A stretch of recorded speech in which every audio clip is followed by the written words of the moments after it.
ಪ್ರೀತಿಯೇ ನಾವಿಲ್ಲಿ ಸಂಗಮಿಸಿರುವುದು ನಮ್ಮೆಲ್ಲರ ಕರ್ತವ್ಯವಾದಂತಹ ನಾವು ಈ ಭಾರತ ಮಣ್ಣಿನಲ್ಲಿ ಈ ರೀತಿಯಾಗಿ ಈಮಾನ್ದಾರಿಯಾಗಿ ಕೂರಲು ಕಾರಣಕರ್ತರಾದಂತಹ ಅತಾವುರ್ ರಸೂಲ್ ಖಾಜಾ ಗರೀಬ್ ನವಾಜ್ ಸುಲ್ತಾನುಲ್ ಹಿಂದ್ ಖಾಜಾ ಮঈನುದ್ದೀನ್ ಅಲ್ ಚಿಶ್ತಿ ಅಲ್ ಅಜ್ಮೀರಿ ಬದ್ದಸಲ್ಲಾಹು ಸರ್ರಬಿಲಜಿ. ಆ ಹೆಸರು ಹೇಳುವಾಗಲೇ ಒಂದು ರೋಮಾಂಚನ, ನಮ್ಮ ಮನಸ್ಸಿಗೊಂದು ಆನಂದ, ಆ ಬದುಕೇ ಒಂದು ವಿಸ್ಮಯ, ಅದ್ಭುತ. ಆ ರೀತಿಯಾಗಿ ಬದುಕನ್ನು ತೋರಿಸಿಕೊಟ್ಟವರು ಭಾರತದಲ್ಲಿ ಹುಟ್ಟಿರಲಿಲ್ಲ, ಆದರೆ ಭಾರತದಲ್ಲಿ ಬಂದು ತಮ್ಮ ದೀನಿ ಖಿದ್ಮತನ್ನು ಯಥಾವತ್ತಾಗಿ ಅತ್ಯಂತ ಅಚ್ಚುಕಟ್ಟಾಗಿ ನಡೆಸಿದರು. ತಮ್ಮ ಜೀವನವನ್ನು ನೋಡುವಾಗ, ಖಾಜಾ ಅವರ ಬದುಕನ್ನು ನೋಡುವಾಗ ಅದ್ಭುತವಾಗುತ್ತೆ. ಆಸ್ ಅ ವಿದ್ಯಾರ್ಥಿ ಎಂಬ ಅರ್ಥದಲ್ಲಿ ನಾನು ಹೇಳ್ತಾ ಇದ್ದೇನೆ, ಅಂತಹ ಅದ್ಭುತವಾದ ಒಂದು ಚರಿತ್ರೆಯನ್ನು ಇತಿಹಾಸದಲ್ಲಿ ಯಾರಿಗೂ ನೋಡಕ್ಕಾಗ್ತಾ ಇಲ್ಲ. ಕಾರಣ ಅಷ್ಟೊಂದು ಸುದೀರ್ಘವಾದ ಪ್ರಯಾಣ, ಅಷ್ಟೊಂದು ಕಷ್ಟಗಳು, ನಷ್ಟಗಳು, ಎಲ್ಲಾ ರೀತಿಯ ಸೌಖ್ಯದಿಂದ ಸಂತೋಷದಿಂದ ಬಾಳಬಹುದಿತ್ತು. ಅದೆಲ್ಲವನ್ನು ತ್ಯಜಿಸಿ ಏಕ ಇಲಾಹಿ ಅಲ್ಲಾಹನ ತೃಪ್ತಿಗಾಗಿ ಜೀವನವನ್ನು ಮುಡಿಪಾಗಿಟ್ಟಂತಹ ಖಾಜಾ ಮঈನುದ್ದೀನ್ ಅಲ್ ಚಿಶ್ತಿ क़द्दसल्लाहु ಸಿರ್ರಹುಲ್ ಅಜೀಜ್ 526ರಲ್ಲಿ ಖುರಾಸಾನಿನಲ್ಲಿ ಜನನ ಹೊಂದುತ್ತಾರೆ. ಆ ಒಂದು ಜನ್ಮವೇ ಅದ್ಭುತ ಆಗಿತ್ತು. ತಾಯಿಯ ಹೊಟ್ಟೆಯಲ್ಲಿ ಯಾವಾಗಲೂ ಕೂಡ ಟಪ ಟಪ ಟಪ ದಿಕ್ಕುಗಳಿರುವಂತಹ ಧ್ವನಿ ತಾಯಿಗೆ ಕೇಳಿಸ್ತಾ ಇತ್ತು. ಆ ತಾಯಿಗೆ ನಿರಂತರವಾಗಿ ಹೂವಿನಲ್ಲಿ ಕನಸಿನಲ್ಲಿ ನಿನ್ನ ಹೊಟ್ಟೆಯಲ್ಲಿ ಒಂದು ವಿಶಾಲವಾದ ಪ್ರಪಂಚಕ್ಕೆ ಸರಿದಾರಿಯ ಸಂಕೇತ ತೋರಿಸಬಲ್ಲ ಒಂದು ಮಗು ನಿನ್ನ ಹೊಟ್ಟೆಯಲ್ಲಿದೆ ಎಂಬ ಸುವಾರ್ತೆಯನ್ನು, ಸಂತೋಷ ವಾರ್ತೆಯನ್ನು ಹೂವಿನಲ್ಲಿ ಅಂದರೆ ಕನಸಿನಲ್ಲಿ ನಿರಂತರವಾಗಿ ಬರ್ತಾ ಇತ್ತು. ಇರಲಿ, ಖಾಜಾ ಗರೀಬ್ ನವಾಜ್ 526 ಹಿಜರಿಯಲ್ಲಿ ಆ ಖುರಾಸಾನ್ ಎಂಬ ರಾಷ್ಟ್ರದ ಸಂಜರ್ನಲ್ಲಿ ಹುಟ್ಟುತ್ತಾರೆ.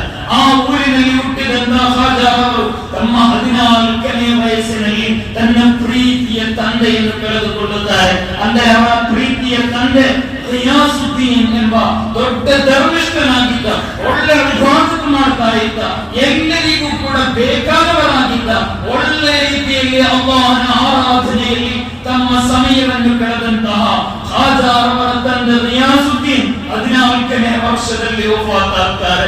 ಆ ವಫಾತ್ ಆಗುವುದಕ್ಕಿಂತ ಮುಂಚೆ ತನಗಿದ್ದಂತ ಎಲ್ಲ ಸೊತ್ತನ್ನು ಕೂಡ ದಾನ ಮಾಡಿಬಿಡ್ತಾರೆ.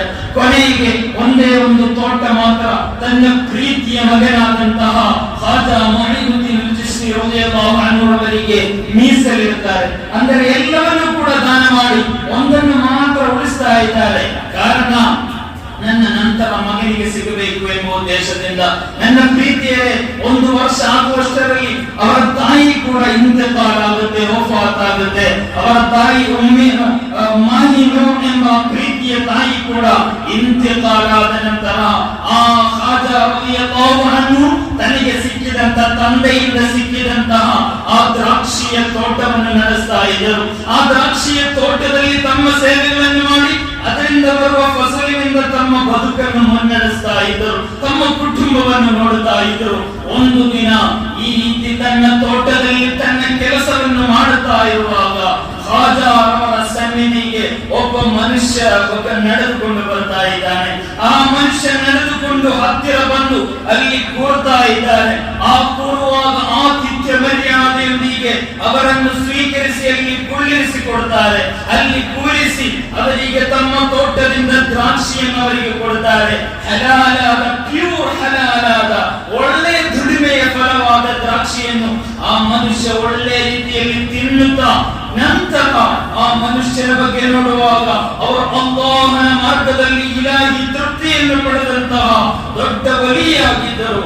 ಆ ಮನುಷ್ಯನಿಗೆ ಬೇಕಾದ ರೀತಿಯಲ್ಲಿ ಉಪಚಾರವನ್ನು ಮಾಡುವಾಗ ಇಬ್ರಾಹಿಂ ಇಬ್ನ್ ಮಜ್ದೂಮ್ ಎಂದ, ಅಂದರೆ ಅವರು ಅಲ್ಲಾಹನಿಗೆ ಬೇಕಾಗಿ ಜೀವನ ಮುಡಿಪಾಗಿಟ್ಟು ಅಲ್ಲಾಹನ ಸ್ಮರಣೆಯಲ್ಲಿ ಪ್ರಪಂಚವನ್ನು ತ್ಯಾಗ ಮಾಡಿದಂತಹ ಮಜ್ದೂಮ್, ಅಲ್ಲಾಹನ ಮಹಬ್ಬತ್ತಿನಲ್ಲಿ ಲಯನಗೊಂಡಂತಹ ಇಬ್ರಾಹಿಂ ಇಬ್ನ್ ಮಜ್ದೂಮ್ ಎಂಬವರ ತೋಟಕ್ಕೆ ಬಂದವರು. ಅವರಿಗೆ ಎನಿಸಿದಾಗ ಅಲ್ಲಿ 2 ಒಂದು, ಅವರು ತಮ್ಮ ಪಾಕೆಟ್ನಿಂದ ಒಂದು ದ್ರಾಕ್ಷಿಯನ್ನು ತೆಗೆದು ಅದು ತಮ್ಮ ಬಾಯಿಯಲ್ಲಿ ಕಚ್ಚಿ ಈ ಖಾಜಾ ಅವರ ಬಾಯಿಗೆ ಕೊಡ್ತಾರೆ. ಮತ್ತೊಂದು ಅಭಿಪ್ರಾಯದ ಪ್ರಕಾರ ತಮ್ಮ ಚೀಲದಲ್ಲಿದ್ದಂತಹ ಒಂದು ರೊಟ್ಟಿಯನ್ನು ತೆಗೆದು ಅದು ಬಾಯಿಯಲ್ಲಿ ಕಚ್ಚಿ ಆ ಕಚ್ಚಿದಂತಹ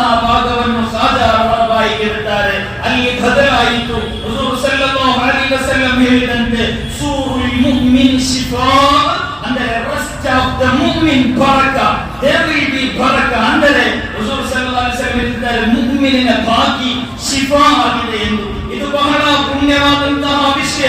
ನನ್ನ ಪ್ರೀತಿಯರೇ, ಖಾಜಾರವರ ಬಾಯಿಗೆ ಆ ದ್ರಾಕ್ಷಿಯ ಕೊನೆಯ ದ್ರಾಕ್ಷಿ ಮುಟ್ಟುವಾಗ ಖಾಜಾರವರಲ್ಲಿ ಬದಲಾವಣೆ ಆಯಿತು, ಮನಸ್ಸು ಬದಲಾಯಿತು. ಇನ್ನು ದುನಿಯಾದ ದಾಸನಾಗಿ ಕೂರಬೇಕಾದವನಲ್ಲ ನಾನು. ನನ್ನ ತಂದೆಯಿಂದ ಸಿಕ್ಕಿದಂತ ಈ ದ್ರಾಕ್ಷಿಯ ತೋಟದಲ್ಲಿ ನನ್ನ ಬದುಕನ್ನು ನಡೆಸಬೇಕಾದವನಲ್ಲ ನಾನು. ನಾನೇನು ಮಾಡಬೇಕು? ಈ ಇಬ್ರಾಹಿಂ ಇಬ್ನುಲ್ ಮಜ್ದೂದ್ ಬರವರ ಆ ಪುಣ್ಯ ಬಾಯಿಯಿಂದ ಸಿಕ್ಕಿದ ರೊಟ್ಟಿಯ ತುಂಡು ಅವರ ಮನಸ್ಸಿನಲ್ಲಿ ಬದಲಾವಣೆಯ ಗಾಳಿಯನ್ನು ಬೆರೆಯಿತು. ಅವರೇನ್ ಮಾಡ್ತಾರೆ? ಅಲ್ಲಿಂದ ತನ್ನ ತೀರ್ಮಾನವನ್ನು ತೆಗೆದುಕೊಳ್ಳುತ್ತಾರೆ. ಅವರ ಸಿಕ್ಕಿದಂತಹ ತೋಟವನ್ನು ಮಾರಿಬಿಡ್ತಾರೆ. ಆ ಮಾರಿದಂತಹ ತೋಟದಿಂದ ಬಂದ ರೊಕ್ಕವನ್ನು ಅವರು ದಾನ ಮಾಡಿಬಿಡುತ್ತಾರೆ. ಇನ್ನು ನನ್ನ ಜೀವನ ಏನಿದ್ದರೂ ಕೂಡ ಅಲ್ಲಾಹನ ಜ್ಞಾನವನ್ನು ಕಲಿಯುವ, ಇಲ್ಮ ಕಲಿಯುವ, ಕುರ್ಆನ್ ಕಲಿಯುವ, ಹದೀಸ್ ಕಲಿಯುವ, ಫಿಕ್ಹ್ ಕಲಿಯುವ, ಅಕೀದ ಕಲಿಯುವ, ಅಖ್ಲಾಕ್ ಕಲಿಯುವ ಎಂಬ ಒಂದೇ ಉದ್ದೇಶದಿಂದ ಅಲ್ಲಿಂದ ಹೊರಟು ಹೋಗ್ತಾರೆ. ಇಬ್ರಾಹಿಂ ಇಬ್ನುಲ್ ಮಜ್ದೂದ್ ಅವರ ಹಿಂದೆ ಹೋಗ್ತಾರೆ. ನಿರಂತರವಾದ ಪ್ರಯಾಣ ಮಾಡ್ತಾರೆ. ನಾನು ನೋಡಿದ ಮಟ್ಟಿಗೆ ಅದ್ಭುತವಾದ ಚರಿತ್ರೆ. ಸುದೀರ್ಘ 44 ವರ್ಷ ಮುಸಾಫಿರಾಗಿ ತಮ್ಮ ಬದುಕನ್ನು ನಡೆಸಿಕೊಳ್ಳುತ್ತಿದ್ದಾರೆ. 44 ವರ್ಷ. ಆ 44 ವರ್ಷವೂ ನೋಡುವಾಗ ಅದ್ಭುತವಾದಂತಹ ಒಬ್ಬ ಸಫರ್ ಮಾಡುವುದಾದರೆ ಅವರಿಗೆ ಸಿಗುವ ದೊಡ್ಡ ಪ್ರಾಕ್ಟೀಸ್ ಯಾವುದು? ಒಳ್ಳೆಯ ತಾಳ್ಮೆ ಬರುತ್ತೆ, ಸೊಬರ, ಕ್ಷಮೆ ಬರುತ್ತೆ. ನಿರಂತರ ಕಷ್ಟಗಳನ್ನು ಹೇಗೆ ಫೇಸ್ ಮಾಡಬೇಕು ಎಂಬ ಚಾಲೆಂಜಿಂಗ್ ಪೊಸಿಷನ್ ಅನ್ನು ಯಾವ ರೀತಿ ಚಾಲೆಂಜ್ ಮಾಡಬೇಕು ಎಂಬುದು ಅವರಿಗೆ ಗೊತ್ತಾಗುತ್ತೆ. ಹೀಗೆ ಖಾಜಾ ತಮ್ಮ ಪ್ರಯಾಣವನ್ನು ಪ್ರಾರಂಭಿಸ್ತಾ ಇದ್ದಾರೆ. ಒಳ್ಳೆ ಬುದ್ಧಿವಂತಿಕೆ ಇತ್ತು. 11ನೇ ವಯಸ್ಸಿನಲ್ಲಿ ಪ್ರಾರಂಭಿಸಿದ ಆ ಪ್ರಯಾಣ ಕೊನೆಗೆ ತಮಗೆ 90 ಎಂಬ ಅಭಿಪ್ರಾಯ ಇದೆ, 111 ಎಂಬ ಅಭಿಪ್ರಾಯವೂ ಇದೆ. ನಾನು ಹೇಳ್ತಾ ಇರುವುದು ಖಾಜಾ ಅವರ ಪ್ರಯಾಣ ಮುಗಿಸುವಾಗ ಅವರು ವೈವಿಧ್ಯಮಯವಾದ ಕಡೆಗೆ ಹೊರಟಿದ್ದಾರೆ. ಖುರಾಸಾನ್ನಿಂದ ಇರಾಕ್ನಿಂದ ಮಕ್ಕಾಗೆ, ಮದೀನಾಗೆ, ನಂತರ ಬಗ್ದಾದಿಗೆ, ತಿರುಗಿ ಮತ್ತೆ ಖುರಾಸಾನಿಗೆ, ಅಲ್ಲಿಂದ ಕಂದಹಾರಿಗೆ, ತಿರುಗಿ ಮತ್ತೆ ಪರಿಶುದ್ಧವಾದ ಮದೀನಾ ಶರೀಫಿಗೆ. ತಂದೆ ಮತ್ತು ತಾಯಿ ಇಬ್ಬರೂ ಕೂಡ ಹುಜೂರ್ ಅವರ ಅಹ್ಲಿ ಬೈತಿನಲ್ಲಿ ಸೇರಿದವರಾಗಿದ್ದಾರೆ. ಕೊನೆಗೆ ಹುಜೂರ್ ಸಲ್ಲಲ್ಲಾಹು ಅಲೈಹಿ ವಸಲ್ಲಂ ಅವರ ಆ ಧನ್ಯವಾದ ಪ್ರೀತಿ ಅವರ ಮನಸ್ಸಿನಲ್ಲಿ ಉಕ್ಕಿ ಹರಿಯಿತು. ಖಾಜಾ ಅವರು ತನ್ನ ಮಾವ ಅಂದರೆ ತಾಯಿ ಕುಟುಂಬದಲ್ಲಿ ಮಾವ ಆಗಬೇಕಿದ್ದಂತಹ ಮಹಬೂಬೆ ಸುಬ್ಹಾನಿ ಗೌಸುಲ್ಲಾ ಮುಹಿಯುದ್ದೀನ್ ಅಬ್ದುಲ್ ಖಾದಿರ್ ಜಿಲಾನಿ ಖದ್ದಸಲ್ಲಾಹು ಸಿರ್ರಹು ಅವರ ಹತ್ತಿರ ಹೋಗ್ತಾರೆ. ಬಗ್ದಾದಿಗೆ ಹೋಗ್ತಾರೆ. ಆ ಬಗ್ದಾದಿಗೆ ಹೋದಾಗ ಖಾಜಾ ಅವರನ್ನು ನೋಡಿದ ತಕ್ಷಣ ಮಹಬೂಬೆ ಸುಬ್ಹಾನಿ ಅಂತ ನಿಲ್ತಾರೆ. ಸುತ್ತ ಬಂದ ಮುರೀದ್ಗಳೆಲ್ಲ ಅಲ್ವಾ, ಒಂದು ಖಾಜಾ ಒಬ್ಬ ಮನುಷ್ಯರು ಇಷ್ಟು ಬೇಗ ಎದ್ದು ನಿಂತು ಗೌರವ ಕೊಡಲು ಏನಿದೆ ಎಂದು ಹೇಳುವಾಗ ಅವರು ಸಣ್ಣವರಲ್ಲ. ಈ ನೌಜವಾನಿನ ಮುಖ ನೋಡುವಾಗ ಈ ನೌಜವಾನಿಂದ ಲಕ್ಷಾಂತರ ಮಂದಿಯ ಹಿದಾಯತ್ತಿನ ಪ್ರಕಾಶ ಈ ಮನಸ್ಸಲ್ಲಿದೆ ಎಂದರು. ಔಲಿಯಾಗಳು ಹಾಗೆ ಅವರ ಮನಸ್ಸು ನೋಡಿ ಮಾತನಾಡ್ತಾರೆ. ಅವರ ಮನಸ್ಸು ಕನ್ನಡಿಯಂತೆ ನಮ್ಮ ಮನಸ್ಸಿನ ಅಂತರಾಳದ ಬ್ಯಾಂಕಿನ ಯಾವ ಕೊಠಡಿಗಳಿದ್ದರೂ ಕೂಡ ಅದು ಔಲಿಯಾಗಳಿಗೆ ನೋಡಲಿಕ್ಕೆ ಸಾಧ್ಯ ಆಗುತ್ತೆ ಎಂದು ಮಹಾತ್ಮರು ಹೇಳ್ತಾ ಇದ್ದಾರೆ. ಖಾಜಾರವರಿಗೆ ಆತಿಥ್ಯವನ್ನು ಕೊಟ್ಟು ನಂತರ ಖಾಜಾರವರು ತನ್ನ ಮಾವಾದಂತಹ ಮಹಬೂಬೆ ಸುಬ್ಹಾನಿಯಿಂದ ತೃಪ್ತಿಯನ್ನು ಪಡೆದು ಅಲ್ಲಿಂದ ಹೋಗ್ತಾರೆ. ಎಲ್ಲಿದ್ದೀರಾ ರಸೂಲುಲ್ಲಾಹ್ ಸಲ್ಲಲ್ಲಾಹು ಅಲೈಹಿ ವಸಲ್ಲಂ ಹತ್ತಿರ. ಅದರ ಮಧ್ಯದಲ್ಲಿ 2-3 ಕಡೆಗಳಲ್ಲಿ ಅವರು ಮುಸಾಫಿರಾಗ್ತಾರೆ. ಒಂದು ಜೇನುನೊಣದ ರೀತಿಯಲ್ಲಿ. ಜೇನುನೊಣ ಏನ್ ಮಾಡುತ್ತೆ? ಪ್ರತಿಯೊಂದು ಹೂವಿನ ಮೇಲೆ ಕೂರುತ್ತೆ, ಹೂವಿನಿಂದ ಮಕರಂದವನ್ನು ಹೀರುತ್ತೆ. ಅದು ಬಿಡುವುದು ಯಾವುದು? ಪರಿಶುದ್ಧವಾದ ಫೀಹಿ ಶಿಫಾഉಲ್ ಲಿನ್ನಾಸ್. ಔಲಿಯಾಗಳ, ಮಶಾಯಿಖ್ಗಳ, ದೊಡ್ಡ ದೊಡ್ಡ ಆಲಿಮ್ಗಳ ಹತ್ತಿರ ಹೋಗಿ ಕೂತ್ಕೊಳ್ತಾರೆ, ಅಲ್ಲಿಂದ ಕಲಿತುಕೊಳ್ತಾರೆ, ಅದನ್ನು ಜನರಿಗೆ ಹೇಳಿಕೊಡ್ತಾ ಇದ್ದಾರೆ. ಒಂದು ಜೇನಿನ ನೊಣದ ತರ ವ್ಯತ್ಯಸ್ತವಾದ ಔಲಿಯಾಗಳ ಹಲವು ಮಹಾತ್ಮರ ಹತ್ತಿರ ಹೋಗ್ತಾರೆ. ಕೊನೆಗೆ ಅತ್ಯಂತ ಕಾಲದಲ್ಲಿ ಶ್ರೇಷ್ಠರಾಗಿದ್ದ ಶೇಖ್ ಉಸ್ಮಾನ್ ಹಾರೂನಿ ಎಂಬ ವಿಶ್ವೋತ್ತರ ಪಂಡಿತನ ಹತ್ತಿರ ತಲುಪುತ್ತೆ. ಆ ಕಾಲದಲ್ಲಿ ಸುಪ್ರಸಿದ್ಧರಾಗಿದ್ದರು ಅವರು, ಔಲಿಯಾ ಶ್ರೇಷ್ಠರಾಗಿದ್ದರು. ಅವರ ಹತ್ತಿರ ಬಂದಾಗ ಅವರು ಸ್ವೀಕರಿಸ್ತಾ ಇಲ್ಲ. ಅವರ ಹತ್ತಿರ ಬಂದರೆ ಅವರು ತೆಗೆದುಕೊಳ್ತಾ ಇಲ್ಲ, ಹೋಗಕ್ಕೆ ಹೇಳ್ತಿದ್ದಾರೆ. ಅಲ್ಲೊಂದು ಪರೀಕ್ಷಣೆ ನಡೆಯುತ್ತಾ ಇದೆ. ತಾಳ್ಮೆ ನೋಡೋಣ ಖಾಜಾ ಯಾವ ರೀತಿ ನನ್ನೊಂದಿಗೆ ಅಟ್ಯಾಚ್ಮೆಂಟ್ ಇರುತ್ತೆ. ಉಸ್ಮಾನ್ ಹಾರೂನಿ ಕೆಳಗಿಳಿಸ್ತಾ ಇದ್ದಾರೆ, ಸ್ವೀಕರಿಸ್ತಾ ಇಲ್ಲ. 22 ವರ್ಷ ಜೊತೆಗೆ ನಿಂತವರು ಕೂಡ ಒಂದೇ ಒಂದನ್ನು ಕೂಡ ಕಲಿಸಲಿಲ್ಲ, ಏನು ಕಲಿಯಲಿಕ್ಕೆ ಕೊಡಲಿಲ್ಲ. ಕೊನೆಗೆ ಉಸ್ಮಾನ್ ಹಾರೂನಿಯವರ ಮುರೀದ್ಗಳಲ್ಲೇ ಕೆಲವು ಮಂದಿ ಇವರಿಗೆ ಕರಾಮತ್ತಿಲ್ಲ, ಏನೂ ಇಲ್ಲ, ಇವನು ಸುಮ್ಮನೆ ಬಲಿ, ಏನು ಹೇಳಿದ್ರು ಗೊತ್ತಿಲ್ಲ ಎಂದು ಸುಮಾರು ಮಂದಿ ಹೋದರು. ಉಸ್ಮಾನ್ ಹಾರೂನಿ ಹತ್ತಿರದಿಂದ ಖಾಜಾ ಹೋಗ್ತಾ ಇಲ್ಲ, ಅಲ್ಲೇ ಕೂತ್ರು. ಕೊನೆಗೆ 22 ವರ್ಷದ ನಂತರ ಅಲ್ಲಿಂದ ಉಸ್ಮಾನ್ ಹಾರೂನಿ ಒಂದೇ ಒಂದು ಕಲಿಸಲಿಲ್ಲ. ಕೊನೆಗೆ ಹೇಳ್ತಾರೆ, ನೀನು ಇನ್ನು ಹೋಗು, 10 ವರ್ಷದ ನಂತರ ವಾಪಸ್ ಬಾಯಿತು. ಈ ರೀತಿ ನಮ್ಮ ಮಕ್ಕಳ ಬಗ್ಗೆ ಹಜರತ್ ಹೇಳಿದ್ರೆ 22 ವರ್ಷ ಕಲಿಸಿ ಏನ್ ಸಿಕ್ತು?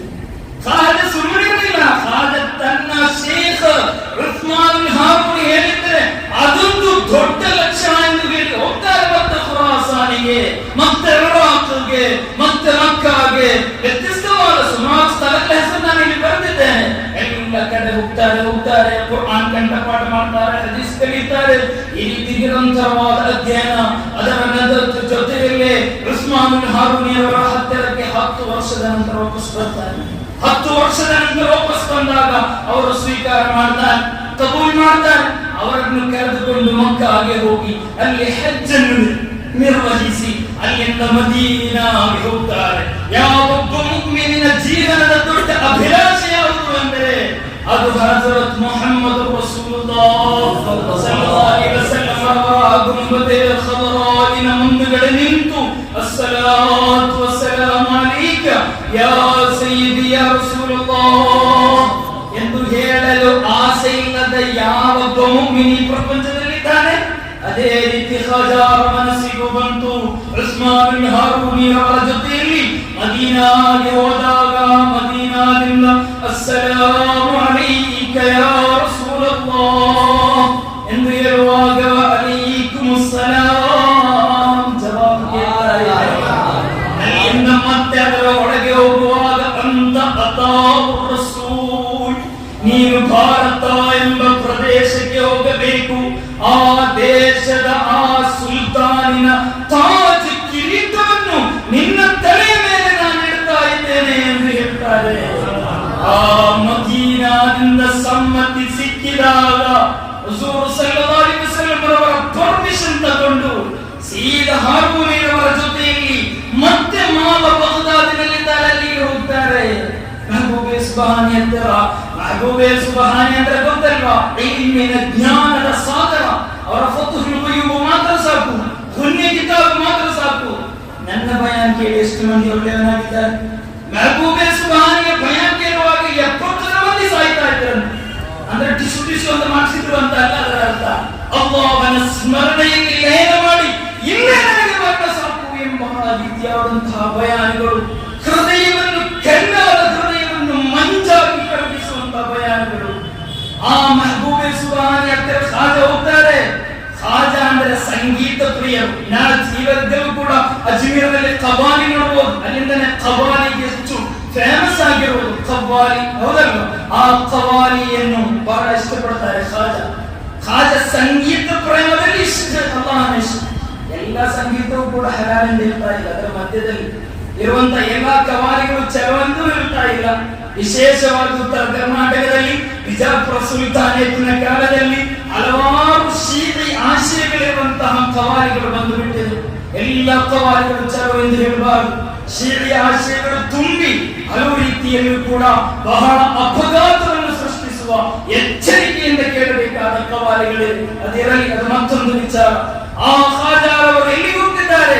ಮದೀನಾದ ಸುವಾರ್ತೆಯನ್ನು ತೆಗೆದು ತನ್ನ ಪ್ರೀತಿಯ ಮಾವ ಮೆಹಬೂಬೆ ಸುಬ್ಹಾನಿ ಹತ್ತಿರ ಹೋಗುವಾಗ ಮೆಹಬೂಬೆ ಸುಬ್ಹಾನಿ ಅಲ್ಲಿ ಒಳ್ಳೆಯ ಒಂದು ಸಂಗೀತದ ಮೇಳ ಅಂದ್ರೆ ಕವಾಲಿಯ ಒಂದು ಒಳ್ಳೆಯ ವೇದಿಕೆ ರೆಡಿ ಮಾಡಿದ್ದಾರೆ ಖಾಜಾಗೆ ಬೇಕಾಗಿ. ಖಾಜಾ ಬರುವಾಗ ತನ್ನ ಕೈಯಲ್ಲಿದ್ದಂತಹ ಕೋಲನ್ನು ತೆಗೆದು ತಿರುಗಿ ಹಾಕ್ತಾರೆ. ಹಾಗೆಲ್ಲ ಏಕೆ ರೀತಿ ಮಾಡ್ತಾ ಇದ್ದೀರಿ? ಈ ಪ್ರಪಂಚವೇ, ಈ ಇರಾಕ್ಗೆ ಅಲುಗಾಡಬಹುದಿಲ್ಲ ಎಂಬ ಭಯ ನನಗೆ. ಖಾಜಾ ಬರುವಾಗ ಖಾಜಾಗೆ ಬೇಕಾಗಿ ಒಳ್ಳೆಯ ಕವಾಲಿ ಮಜ್ಲಿಸನ್ನು ಮಾಡಿಸ್ತಾರೆ. ಅಲ್ಲಿಂದ ಭಯಾನಕ ಮಾಡಿಸ್ತಾರೆ, ಕ್ಲಾಸ್ಗಳನ್ನು ನಡೆಸ್ತಾರೆ. ನಿಮಗೆ ಮದೀನಾದಿಂದ ಈ ರೀತಿಯಾದ ಪರ್ಮಿಷನ್ ಕೊಟ್ಟಿದ್ದಾರೆ, ಹೋಗಿ ನೀವು ಮದೀನಾಗೆ ಎಂದು ಬರ್ತಾರೆ. ಖುರಾಸಾನಿನಿಂದ ಬಗ್ದಾದಿನಿಂದ ಮತ್ತೆ ಬರ್ತಾರೆ, ಅಫ್ಘಾನಿಸ್ತಾನಿಗೆ ಬರ್ತಾರೆ, ಅಲ್ಲಿ ಭಾರತದ ಭಾಷೆಯನ್ನು ಕಲಿಯುತ್ತಾರೆ. ಅವತ್ತು ಅಖಂಡ ಭಾರತ ಆಗಿತ್ತು, ಅಂದರೆ ಪಾಕಿಸ್ತಾನ, ಬಾಂಗ್ಲಾದೇಶ್, ಶ್ರೀಲಂಕಾ, ಭಾರತ ಎಂಬ ವಿಂಗಡಣೆ ಆಗಿರಲಿಲ್ಲ. ಈ ಅಖಂಡವಾದ ಭಾರತದಲ್ಲಿ ಹಿದಾಯತಿನ ಸನ್ಮಾರ್ಗವನ್ನು ತೋರಿಸಲು ಖಾಜಾ ಬರ್ತಾ ಇದ್ದಾರೆ. ಆ ಕಾಲ ಬಹಳ ಮಲೀಮಸವಾಗಿತ್ತು. ಜಾತಿವಾದ, ಮೇಲು ಕೀಳು ಈಗಲೂ ಕೂಡ ಹೋಗಿಲ್ಲ. ಅತ್ಯಂತ ಪೀಕ್ ಲೆವೆಲ್ ಅಲ್ಲಿದ್ದಂತಹ ಕಾಲ. ಗಲಾಟೆಗಳು, ಘರ್ಷಣೆಗಳು ನಿರಂತರವಾಗಿ ನಡೀತಾ ಇದ್ದಂತಹ ಕಾಲ. ಒಬ್ಬನೇ ಒಬ್ಬ ತೌಹೀದಿನ ವಿಶ್ವಾಸ ಇರುವವನು ಸಿಗ್ತಾ ಇರಲಿಲ್ಲ. ಆ ಕಾಲದಲ್ಲಿ ಬಗ್ದಾದಿನಿಂದ ಮಹಬೂಬೆ ಸುಬಹಾನಿ ಕೊಟ್ಟಂತಹ 40ರಷ್ಟು ಮುರೀದುಗಳ ಜೊತೆಯಲ್ಲಿ ಬರ್ತಾರೆ, ಭಾರತಕ್ಕೆ ಪ್ರವೇಶಿಸ್ತಾರೆ.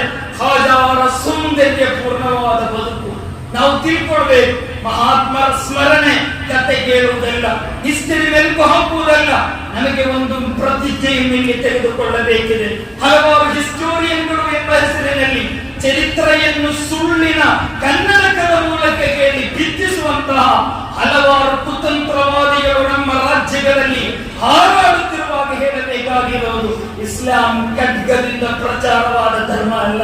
ಖಾಜಾರವರಂತಹ ಅತ್ಯಮೂಲ್ಯವಾದ ನೀತಿ ಮುತ್ತುಗಳ ಜೀವನವನ್ನು ನೋಡಿ ಲಕ್ಷಗಟ್ಟಲೆ ಅನುಯಾಯಿಗಳು ಇಸ್ಲಾಮನ್ನು ಕಬೂಲ್ ಮಾಡಿದರು. ಖಾಜಾರವರು ಬರುವಾಗ, ನನ್ನ ಸಮಯ ಆಯಿತು, ನಾನು ಮುಗಿಸ್ತಾ ಇದ್ದೇನೆ. ಖಾಜಾರವರು ಬರುವಾಗ ಪೃಥ್ವಿರಾಜ್ ಚೌಹಾಣ್ ಆ ಸಮಯದಲ್ಲಿ ಆಡಳಿತ ನಡೆಸ್ತಾ ಇದ್ದರು. ಖಾಜಾರವರ ಬದುಕನ್ನು ನೋಡುವಾಗ ಅವರಿಗೆ ಸುತ್ತಮುತ್ತ ಜನ ಸೇರುವುದನ್ನು ನೋಡಿ ಹೇಗಾದರೂ ಮಾಡಿ ಇವರನ್ನು ಓಡಿಸಬೇಕು ಎಂಬ ಪ್ರತಿಜ್ಞೆಯನ್ನು ಮಾಡಿದರು. ಅದಕ್ಕೆ ಬೇಕಾಗಿ ಜಾದೂಗಳನ್ನು ಮಾಡುವಂತ ಸುಮಾರು ಮಂದಿಯನ್ನು ಕರೆದರು. ಜಾದೂಗಳನ್ನು ಮಾಡುವ ಎಲ್ಲರನ್ನು ಕೂಡ ಕರೆದು ಹೇಗಾದರೂ ಮಾಡಿ ಖಾಜಾರವರನ್ನು ಓಡಿಸಬೇಕು ಎಂದು ಹೇಳಿದರು. ನಡೆಯಲಿಲ್ಲ. ಖಾಜಾರವರು ಒಂದು ದಿನ ಒಂದು ವೃತ್ತವನ್ನು ಬರೀತಾರೆ, ಅದರ ಮಧ್ಯದಲ್ಲಿ ನಿಂತ್ಕೊಳ್ತಾರೆ. ನಂತರ ಅವರನ್ನೆಲ್ಲರೂ ಕೂಡ ಒಳಗೆ ಬರಕ್ಕೆ ಹೇಳ್ತಾರೆ. ನಂತರ ಹೊರಗೆ ಹೋಗಿ ಅಂತ ಹೇಳ್ತಾರೆ, ಹೊರಗೆ ಹೋಗ್ತಾ ಇಲ್ಲ. ಅಷ್ಟು ಪವರ್ಫುಲ್ ಆದಂತಹ ಕರಾಮತ್ ಖಾಜಾರವರಿಗೆ. ಖಾಜಾರವರ ಕರಾಮತ್ ಬಗ್ಗೆ ಮಾತ್ರ ಮಾತನಾಡಿದರೆ ನಮಗೆ ಸಮಯ ಸಾಕಾಗದು, ಅಷ್ಟೇ ಹೇಳಲಿಕ್ಕೆ. ಖಾಜಾರವರ ಕರಾಮತ್ ಅಂತ ಹೇಳಿದರೆ ಅದು ಈಮಾನಿಗೆ ಒಂದು ಇಸ್ತಿಕಾಮತ್ ಸಿಗಲಿಕ್ಕೆ ಬೇಕಾದಷ್ಟು. ಕಾರಣ ಖಾಜಾರವರ ದೊಡ್ಡ ಕರಾಮತ್ ಯಾವುದು? ಈಗಲೂ ಕೂಡ ನಮ್ಮಂತ ಬಡಪಾಯಿಗೆ ಈಮಾನ್ ಸಿಕ್ಕಿದೆ ಅಲ್ವಾ, ಅದೇ ಖಾಜಾರವರ ದೊಡ್ಡ ಕರಾಮತ್. ಗೊತ್ತಾಯ್ತಾರೆ. ಖಾಜಾ ರಲಿಯಲ್ಲಾಹು ಅನ್ಹು ಒಂದು ದಿನ ಒಂದು ತಾಯಿ ಬಹಳ ಅಳುತ್ತಾ ಹತ್ತಿರ ಬಂದಿದ್ದ, ನನ್ನ ಮಗನನ್ನು ಒಬ್ಬ ಕೊಂದು ಮುಗಿಸ್ಬಿಟ್ಟಿದ್ದಾನೆ, ಏನ್ ಮಾಡ್ಲಿ? ಖಾಜಾ ರಲಿಯಲ್ಲಾಹು ಅನ್ಹು ಮೈಯತ್ತೆ ಹತ್ತೆ ಕೊಂಬಿದ್ದಿರಲಿಲ್ಲ. ಅಲ್ಲಾಹನ ಆಜ್ಞೆಯಿಂದ ಎದ್ದೇಳು ಎಂದು ಇರುವಾಗ ಮಗ ಎದ್ದೇಳಿದಂತಹ ಚರಿತ್ರೆ ರಾಮತುಗಳಾಗಿ ಉಲ್ಲೇಖಿಸಲ್ಪಟ್ಟಿದೆ. ಇದೊಂದಲ್ಲ, ನೂರಾರು ನಮಗೆ ಕಾಣಬಹುದು. ಆನಾಸಾಗರ ನೋಡಿದವರು ಹೇಳ್ತಾರೆ, ವಿಶಾಲವಾದ ಆನಾಸಾಗರನ ನೀರನ್ನು ಕೈಯನ್ನು ಚೊಂಬಿನಲ್ಲಿ ಎತ್ಕೊಂಡು ಬೋಟಲಿಯಲ್ಲಿ ಹಾಕಿದಂತಹ ಖಾಜಾರವರ ಐತಿಹಾಸಿಕವಾದಂತಹ ಆ ಒಂದು ಕರಾಮತ್ ಯಾರು ಕೂಡ ಮರೆಯುವಂತಿಲ್ಲ. ನನ್ನ ಪ್ರೀತಿಯರೇ, ನಾನು ಹೇಳ್ತಾ ಇರುವುದು ಖಾಜಾರವರ ಬದುಕನ್ನು ನಾವು ನೋಡಿಕೊಳ್ಳಬೇಕು. ಭಯಾನಗಳೆಲ್ಲ ಅವರು ಮಾಡಿರುವುದು, ಅವರು ಕೂಗಾಡಿರುವುದಲ್ಲ, ಅವರು ಹೋರಾಟ ಮಾಡಿರುವುದಲ್ಲ, ಒಳ್ಳೆಯ ಬದುಕನ್ನು ನಡೆಸಿದರು. ಯಾರಿಗೂ ವಂಚನೆ ಮಾಡಲಿಲ್ಲ, ಯಾವ ಹಣದ ಹಿಂದೆ ಹೋಗಲಿಲ್ಲ, ಅಧಿಕಾರದ ಹಿಂದೆ ಹೋಗಲಿಲ್ಲ. ರಾಜರುಗಳು ಒಂದು ಪ್ರಧಾನತೆಯನ್ನು ನೋಡ್ತಾ ಇದ್ರು, ರಾಜರುಗಳ ಅಧಿಕಾರದ ಎಲ್ಲ ಚಾವಣಿಗಳನ್ನು ಕೊಟ್ಟರು, ಹೋಗಲಿಲ್ಲ. ಖಾಜಾದಲ್ಲಿ ಹೋಗಲಿಲ್ಲ. ನಾವಾದರೆ 5 ಪೈಸೆಗೆ ಬೇಕಾಗಿ ಈಮಾನನ್ನು ಕೂಡ ಬೆಲೆ ಇಡುವಂತಹ ಕುತಂತ್ರವಾದಿಗಳಲ್ಲ ನಾವು. ನಮ್ಮ ಈಮಾನಿಗೆ ಸ್ವಲ್ಪ ರೊಕ್ಕ ನಮ್ಮ ಮುಂದೆ ಬಿಟ್ರೆ, ಸ್ವಲ್ಪ ಅಧಿಕಾರ ನಮ್ಮ ಮುಂದೆ ಬಿಟ್ರೆ ನಮ್ಮ ಈಮಾನಿಗೆ ಅಷ್ಟೇ ಅಲ್ ಇಸ್ತಿಕಾಮತು ಬಿಲ್ಲಾಹ್. ಆ ಈಮಾನ್ ನಮ್ಮಲ್ಲಿ ಬರಬೇಕು, ಅದು ಮಜಬೂತ್ ಆಗಬೇಕು, ಅದು ನಮ್ಮ ಹೃದಯದಲ್ಲಿ ಅಚಂಚಲವಾದ ದೃಢವಾದ ನಿಶ್ಚಯ ಆಗಿರಬೇಕು. ಹಸ್ಬುನಲ್ಲಾಹ್ ನಿಅಮಲ್ ವಕೀಲ್. ಅತ್ಯಂತ ದೊಡ್ಡ ವಕೀಲಾಗಿ ಅಲ್ಲಾಹನನ್ನು ಕಾಣುವಾಗ ಮಾತ್ರ ಸಾಧ್ಯ ಆಗುತ್ತೆ. ಖಾಜಾರವರಿಂದ, ಆ ಖಾಜಾರವರ ಸ್ಮರಣೆಯಲ್ಲಿ ಮಸೀದಿಯಲ್ಲಿ ಒಗ್ಗೂಡಿರುವ ನನ್ನ ಪ್ರೀತಿಯರೊಂದಿಗೆ ಹೇಳ್ತಾ ಇರುವುದು, ಖಾಜಾರವರ ಹೆಸರು ಹೇಳುವಾಗ ಅವರ ಮಾರ್ಗಕ್ಕೆ ಸಿಗುತ್ತದೆ ಬೇರೆ, ಆದರೆ ಇಲ್ಲಿ ಕೂತು ಸುಮ್ಮನೆ ಎದ್ದು ಹೋಗುವುದಲ್ಲ. ಆ ಖಾಜಾರವರ ಜೀವನವನ್ನು ತಿಳಿದು ಏನಾದರೂ ಸ್ವಲ್ಪ ನನ್ನ ಜೀವನದಲ್ಲಿ ಒಳಪಡಿಸಿಕೊಳ್ಳಬೇಕು. ನೋಡಿ, ಸಿಕ್ಕಿದಂತಹ ತೋಟದಲ್ಲೇ ಅತ್ಯಂತ ಒಳ್ಳೆಯ ಬದುಕು ನಡೆಸಬಹುದು. ದಾನ ಮಾಡಿದರು, ಕಲಿಯಲಿಕ್ಕೆ ಬೇಕಾಗಿ ನಡೆದರು. ಮುರೀದುಗಳಾದ ಹಲವು ರೀತಿಯಲ್ಲಿ ಜನರ ಹೇಳುವಾಗ ವಿಶಾಲವಾದ ವಿಷಯಗಳು ಹೇಳಬೇಕು.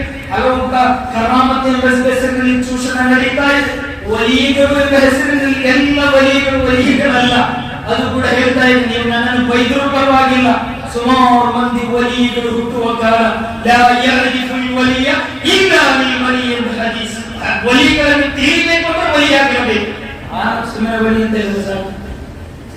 ವಲಿಯನ್ನು ತಿಳಿಯಲಿಕ್ಕೆ ನಾನು ಕೂಡ ವಲಿಯಾಗಿರಬೇಕು. ಸುಲಭದಲ್ಲಿ ಯಾರಿಗೂ ವಲಿ ಕ್ರೆಡಿಟ್ ಕೊಡಬೇಡಿ, ಯಾರ ಹಿಂದೆಯೂ ಹೋಗಬೇಡಿ. ನನಗೆ ಅತ್ಯಂತ ದೊಡ್ಡ ವಲಿ ಮಲಗಿದ್ದಾರೆ ಸಯ್ಯದ್ ಶಾಹ್ ಮುರ್ತುಲ್ಲಾ ಖಾದಿರಿ ಖದ್ದಸಲ್ಲಾಹು ಸಲ್ಲಂ. ಅವರ ಹಿಂದೆ ಇರೋಣ. ಅವರ ಈಮಾನ್ ಮಜಬೂತಾಗಿ ಅಲ್ಲಾಹನ ಭಾಗನ ಸನ್ನಿಧಿಗೆ ಸೇರಿಬಿಟ್ಟಿದ್ದಾರೆ. ಇನ್ನು ಜೀವಂತ ಆಗಿರುವವರ ಕಥೆ ಗೊತ್ತಿಲ್ಲ. ಕುರ್ಆನ್ ಹೇಳಿದೆ, ದೊಡ್ಡ ದೊಡ್ಡ ಆಲಿಮಾದವರು ಕೂಡ ಮರಣ ಹೊಂದುವಾಗ ಈಮಾನ್ ಇಲ್ಲದೆ ಹೋದರು ಅಲ್ಲಾಹ್ ಕಾಪಾಡಲಿ, ಈಮಾನ್ ಕೊಡಲಿ, ಒಳ್ಳೆ ಒಳ್ಳೆ ಹಿಮ್ಮತ್ತು ನಮಗೆ ಕೊಡಲಿ. ಒಳ್ಳೆ ಜಾಗೃತಿಯಲ್ಲಿ ವಿಶೇಷವಾಗಿ ಎಲ್ಲದರಲ್ಲೂ ಡೂಪ್ಲಿಕೇಟ್ ಇದೆ. ಯಾವುದರಲ್ಲಿ ಡೂಪ್ಲಿಕೇಟ್ ಇಲ್ಲ? ಯಾವ ಮೊಬೈಲ್ ಕಂಪನಿಗಳಿಗೆ ಡೂಪ್ಲಿಕೇಟ್ ಕಂಪನಿ ಬಂದಿಲ್ವಾ? ಐಫೋನ್ ಕೂಡ ಬಂದಿದೆ ಅಲ್ವಾ? ಮೈಕ್ರೋಸಾಫ್ಟ್ಗೆ ಬಂದಿಲ್ವಾ? ಎಲ್ಲದಕ್ಕೂ ಬರುತ್ತೆ. ಮತ್ತೆ ಔಲಿಯಾ ಅಂತ ಹೇಳಿದ್ರೆ ಇನ್ನು ಈಸಿ, ಜನರ ಈಮಾನನ್ನು ತರುವುದು ಮಾಡಕ್ಕೆ ಈಸಿ. ಅದರಲ್ಲೂ ಡೂಪ್ಲಿಕೇಟ್ಗಳಿದೆ. ಎಚ್ಚರದಿಂದಿರಬೇಕು. ನಮಗೆ ಒಲಿಯನ್ನು ತೀರ್ಮಾನಿಸಲು ನಮ್ಮ ಮುಂದೆ ಒಂದು ಕನ್ನಡ ನಮಾಜ್ ಖರ್ಚು ಮಾಡ್ತಿದ್ದಾನ, ಬೇಕಾ ಬಿಟ್ಟು ಬಟ್ಟೆ ಹಾಕಿದ್ದಾನೆ, ಒಂದು ರೀತಿ ಕೂದಲು ಬಿಟ್ಟು ಬಿಟ್ಟಿದ್ದಾನೆ. ಒಲಿಯಲು ಅದು ಅವ್ರು ಬಿಟ್ಟು ಬಿಡಿ, ನಾವು ಅದನ್ನು ಹೋಗ್ಬೇಕಾದ ಅವಶ್ಯಕತೆ ಇಲ್ಲ. ನಮಾಜ್ ಇಲ್ವಾ, ಜುಮಲ್ ನಮಾಜ್ ಮಾಡ್ತಾ ಇಲ್ವಾ, ಕರೆಕ್ಟ್ ಆಗಿ ತರುವುದಿಲ್ವಾ, ಕುರ್ಆನ್ ಇಲ್ವಾ, ಮತ್ತೆ ನಾವೇನು ಒಲಿ ಕ್ರೆಡಿಟ್ ಕೊಡ್ಬೇಕು? ಅವರಿಗೆ ಒಲಿ ಕ್ರೆಡಿಟ್ ಕೊಟ್ಟು ನಮ್ಗೆ ಸಿಗಲಿಕ್ಕಿಲ್ಲ. ನಾವು ಒಲಿ ಕ್ರೆಡಿಟ್ ಕೊಟ್ಟು ಯಾರ್ದಾದ್ರೊಬ್ಬರಿ ಈಮಾನ್ ಹೋಗಲಿಕ್ಕೆ ಕಾರಣ ಆದರೆ ಅಲ್ಲಾಹನ ಮುಂದೆ ನಾವು ದೊಡ್ಡ ಅಪರಾಧಿಗಳಾಗ್ತೇವೆ. ಅದಂತೂ ಇರಲಿ. ನನ್ನ ಭಾಷಣ ಮುಗಿಸ್ತಾ ಇದ್ದೇನೆ. ಅಜ್ಮೀರ್ ಸುಲ್ತಾನ್ ಹಿಂದವರ ಜೀವನ ನಾವು ತೆಗೆದುಕೊಳ್ಳಬೇಕು. ಅವ್ರು ನೋಡಿ, ಅತ್ಯಂತ ವಿಶಾಲ ಭಾರತ, ಇಲ್ಲಿ ಹಲವು ಧರ್ಮಗಳಿದೆ, ಜಾತಿಗಳಿದೆ.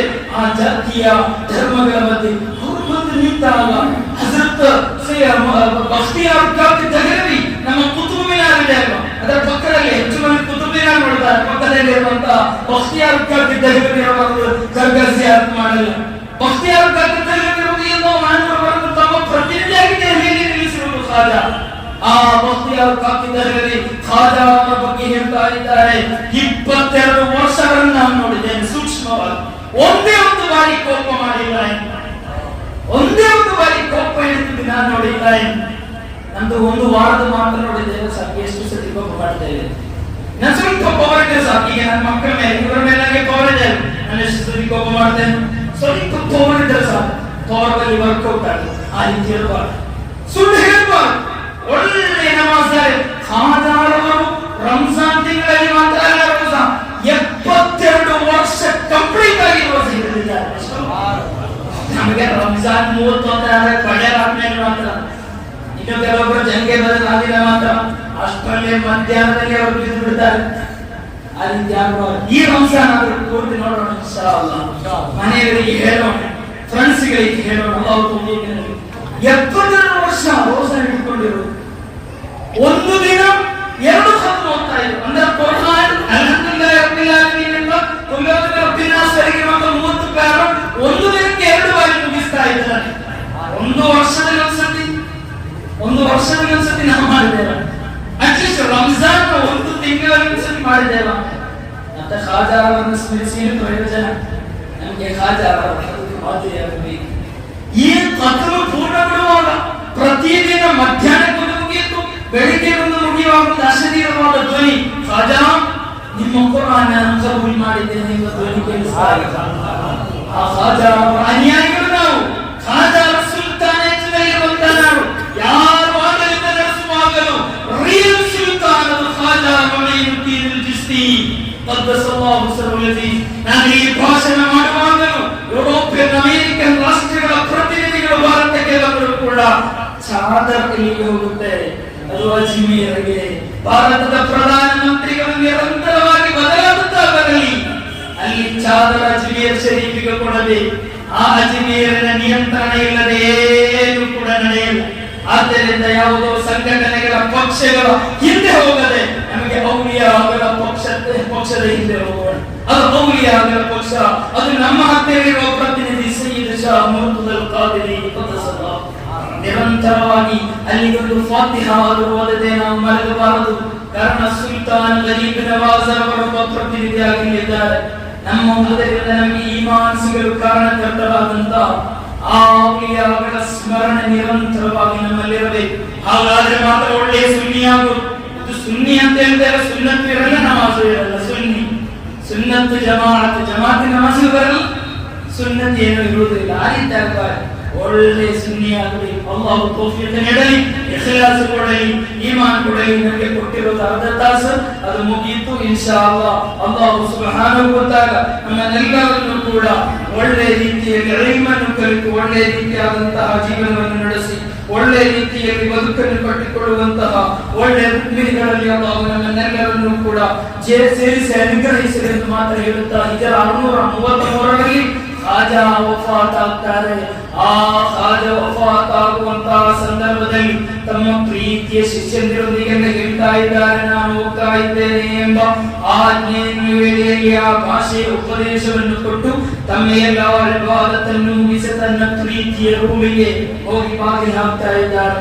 ಬಾಗಿಲು ಹೋಗಿ ಅದರೊಳಗೆ ಮಲಗುವಾಗ ಆ ರೂಮಿನಿಂದ ಒಳಗಿನಿಂದ ನಿರಂತರವಾಗಿ ದಿಕ್ರುಗಳ ಧ್ವನಿ ಹೊರಗೆ ಕೇಳ್ತಾ ಇತ್ತು. ಫಜರ್ ನಮಾಜಿನವರೆಗೆ ಕೇಳ್ತಾ ಇತ್ತು. ಫಜರ್ ಅಜಾನ್ ಆದರೂ ಕೂಡ ನಿರಂತರವಾಗಿ ದಿಕ್ರು ಹೇಳುವ ಖಾಜಾ ಅವರ ಶಬ್ದ ಕೇಳದೇ ಇರುವಾಗ ಅಲ್ಲಿರುವ ಮುರೀದೋಗಿ ಬಾಗಿಲು ತೆಗೆದು ನೋಡುವಾಗ ಇಲ್ಮ್ ವಿಸಾಲ್ ಅಲ್ಲಾಹನಿಗೆ ಸೇರಿ ಬಿಟ್ಟಿದ್ದಾರೆ. ಈ ದುನಿಯಾವನ್ನು ಬಿಟ್ಟು ಖಾಜಾ ಹೊರಟು ಹೋಗಿದ್ದಾರೆ. ನಾವು ಕೂಡ ಒಂದು ದಿನ ಈ ದುನಿಯಾವನ್ನು ಬಿಟ್ಟು ಹೋಗಬೇಕಾದವರು. ನಮ್ಮ ಮುಂದೆ ಪತಾಕೆ ವಾಹಕರಾಗಿ ಸುಲ್ತಾನರು ಹಿಂದಿರುತ್ತಾರೆ. ಅವರ ಹಿಂದೆ ನಿಲ್ಲಲು ನಮಗೊಂದು ಯೋಗ್ಯತೆ ಬೇಕು. ಆ ಯೋಗ್ಯತೆ ಈ ರಜಬ್ ತಿಂಗಳಿನಲ್ಲಿ ಅಲ್ಲಾಹನ ಹುಜೂರಿಗೆ ಅಲ್ಲಾಹು ಕೊಟ್ಟಂತಹ ಗಿಫ್ಟ್ ಯಾವುದು? ನಮಾಜ್. ಇಸ್ರಾ ಮಿರಾಜ್ನಲ್ಲಿ ಕೊಟ್ಟ ಅದು ಫಸ್ಟ್ ಕ್ವಾಲಿಟಿ. ಕಾರಣ ಅವ್ವಲು ಮಾ ಯುಹಾಸಬು ಬಿಹಿಲ್ ಅಮ್ರು ಯೌಮಲ್ ಕಿಯಾಮತಿ ಅಸ್ಸಲಾಹ್. ನಮಾಜ್ ಮಾಡದೆ ಎಂಟ್ರಿಯೇ ಇಲ್ಲ. 5 ಬಾರಿ ರಂಜಾನ್ ಸ್ಪೆಷಲ್ ಅಲ್ಲ, ಜುಮಾ ಸ್ಪೆಷಲ್ ಅಲ್ಲ, ಈದ್ಗಾ ಸ್ಪೆಷಲ್ ಅಲ್ಲ, ಎಲ್ಲ ನಮಾಜುಗಳನ್ನು ಮಾಡುವರಾಗಿ ಒಳ್ಳೆ ರೀತಿಯಲ್ಲಿ ಬದುಕನ್ನು ಕಟ್ಟಿಕೊಳ್ಳಲು ಅಲ್ಲಾಹು ತೌಫೀಕ್ ನೀಡಲಿ. ಔಲಿಯಾಗಳ ಮಹಬ್ಬತ್ತಿನಿಂದ ಎಲ್ಲ ಮೂಢನಂಬಿಕೆ ಅನಾಚಾರಗಳಿಗೆ ಹೋಗ್ಬೇಕು ಅಂತ ಹೇಳ್ತಾ ಇದೆ. ಅದು ಕೂಡ ಹೇಳ್ತಾನೆ, ಹೇಗೆ ಹೇಳಿ ಜಾಸ್ತಿ ಮಾಡಬಾರದು, ಫುಲ್ ಕಡಿಮೆ ಮಾಡಬಾರದು. ಮುಸ್ತಾ ನಾವು ಮಧ್ಯಸ್ಥಿಕೆ ಹೇಳಿದ್ರೆ ಸಾಕು, ಜಾಸ್ತಿ ಮಾಡಬಾರದು. ಅಲ್ಲಾಹು ತೌಫೀಕ್ ಕೊಡಲಿ. ಅಲ್ಲಾಹು ಖಾಜಾ ಅವರ ಜಿಯಾರತ್ ಮಾಡಲು ತೌಫೀಕ್ ಕೊಡಲಿ. ಅವರ ಬರಕತ್ತಿನಿಂದ ನಮಗೆ ಸಮೃದ್ಧವಾದ ಈಮಾನ್ ಹಯಾತನ್ನು ಕೊಟ್ಟು ಅಲ್ಲಾಹನ ಪ್ರೀತಿಯನ್ನು ಬಯಸಿ ಬದುಕಿ ಅಲ್ಲಾಹನ ಪ್ರೀತಿಯಲ್ಲೇ ಮರಣ ಹೊಂದುವ ಮಹಾಭಾಗ್ಯವನ್ನು ಅಲ್ಲಾಹು ಕೊಡಲಿ. ಈ ಮಸೀದಿಯಲ್ಲಿ ಒಗ್ಗೂಡಿರುವ ಪ್ರತಿಯೊಬ್ಬರಿಗೂ ಎಲ್ಲರಿಗೂ ಕೂಡ ಕಾನಕ ಇಂತಿಜಾಮ್ ಅಲ್ಲಾಹು ಅದಕ್ಕೆ ಸಹಾಯ ಮಾಡಿದ, ಅದಕ್ಕಾಗಿ ದುಡಿದ, ಇಲ್ಲಿ ಒಗ್ಗೂಡಿದ ಪ್ರತಿಯೊಬ್ಬರ ಮನಸ್ಸಿನಲ್ಲೂ ಹಿದಾಯತ್ತಿನ ಈಮಾನಿನ ಮಹಬ್ಬತ್ತಿನ ಕೃಷ್ಣನ ಸಿಂಚನ ಆಧಾರವ ಬರಕತ್ತಿನಿಂದ ಅಲ್ಲಾಹು ಕೊಡಲಿ ಎಂದು ಮಾತ್ರ ಹೇಳುತ್ತಾನೆ. ನಿಮ್ಮೆಲ್ಲರ ದುಆದಲ್ಲಿ ನನ್ನನ್ನು, ತಂದೆ ತಾಯಂದಿರನ್ನು, ಹಜರತ್ಗಳನ್ನು, ಮದರಸಾ ವಿದ್ಯಾರ್ಥಿಗಳನ್ನು, ಸಹಾಯ ಮಾಡುವವರನ್ನು, ಪ್ರೀತಿ ಮಾಡುವವರನ್ನು, ಪ್ರೀತಿಸಿದವರನ್ನು, ಸಹಾಯ ಮಾಡುವವರನ್ನು, ಸತ್ಕರಿಸಿದವರನ್ನು ಎಲ್ಲ ಮುಗ್ಮಿನ್ಗಳನ್ನು ಸೇರಿಸಬೇಕು ಎಂದು ಮಾತ್ರ ಹೇಳುತ್ತಾ ಮಾತಿನಲ್ಲಿ ಏನಾಗಿದ್ದರೂ ನೋವಾಗಿದ್ದರೆ ಕ್ಷಮಿಸಬೇಕು ಎಂದು ಹೇಳುತ್ತಾ ಮಾತಿಗೆ ವಿರಾಮ. ಅಲ್ಹಮ್ದುಲಿಲ್ಲಾಹಿ ರಬ್ಬಿಲ್ ಆಲಮೀನ್.